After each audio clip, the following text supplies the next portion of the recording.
Okay, welcome back. I'm sorry for the interruption. As you know, I refer to you guys often as my guinea pigs because I'm learning how to use all this technology, so I don't know how to pause my recording. But we left off talking about these stages of embryonic development, and we were saying that an embryo becomes a fetus at approximately 8 weeks. And at this point, there have been cells laid down as the groundwork for each of the major organ systems, and then they're going to continue to develop from there. Your book goes on to talk about quite a few interesting stages and where you can expect to see different things during development. And if we had time, we would go into it, but as you know, we don't. But that's table 16.1. You can find that on page 568 if you are interested. Also, this chart, and again, I do not expect you to know all of these things. I do want you to know that the zygote travels through the fallopian tube to the uterus. It floats for a while, still multiplying the cells in the nutrients until the endometrium is ready for it to implant. And then I do want you to know that a placenta, umbilical cord, and amniotic sac develop. And I do want you to know the definition of a fetus. Beyond that, I don't expect you to know any of these details, but if this sort of helps you have an understanding of how things develop, this is kind of a nice chart, and it shows you, your book talks about a blastocyte and how it hollows out a mass of cells versus an empty space, and then what those go on to become.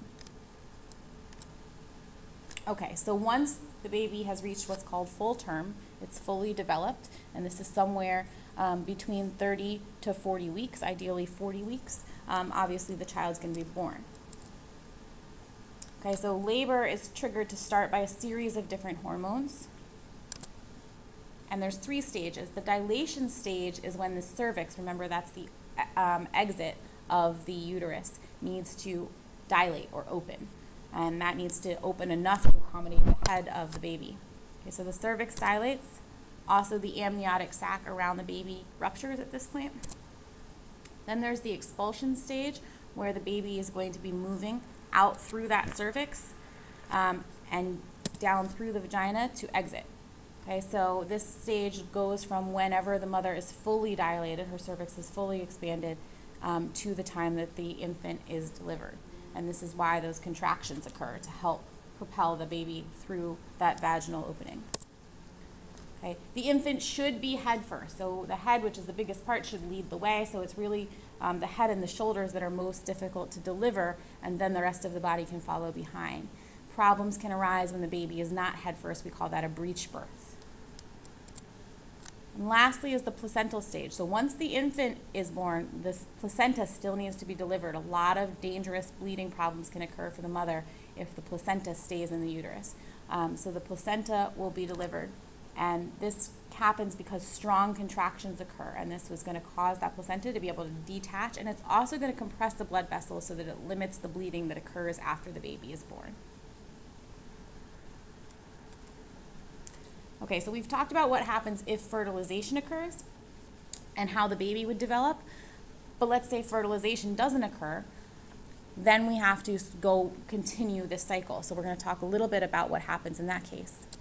Okay, the menstrual cycle, we said, was about a 28-day phase, or 28-day cycle, and there's 3 main phases. The menstrual phase, which is the first through roughly 5th day, is when there's the sloughing off of all that endometrial lining, all of that blood and nutrients that's built up in preparation for potentially developing a baby is going to need to be gotten rid of if there is no fertilized egg to implant. Next is the proliferative phase from day 6 to roughly day 14, where that endometrium is going to build up again in case when the next time ovulation occurs there is a fertilized egg. Okay, and then the secretory phase is from day 15 to roughly day 28, and this is where progesterone is being secreted, and that's going to cause an increase of blood supply, an increase of nutrients, because ovulation is about to occur. So we want to make sure it's sort of like last minute preparation for that potential baby. Okay? If implantation occurs, then we're going to release more hormones to keep this up. We're going to keep that blood supply and nutrients going.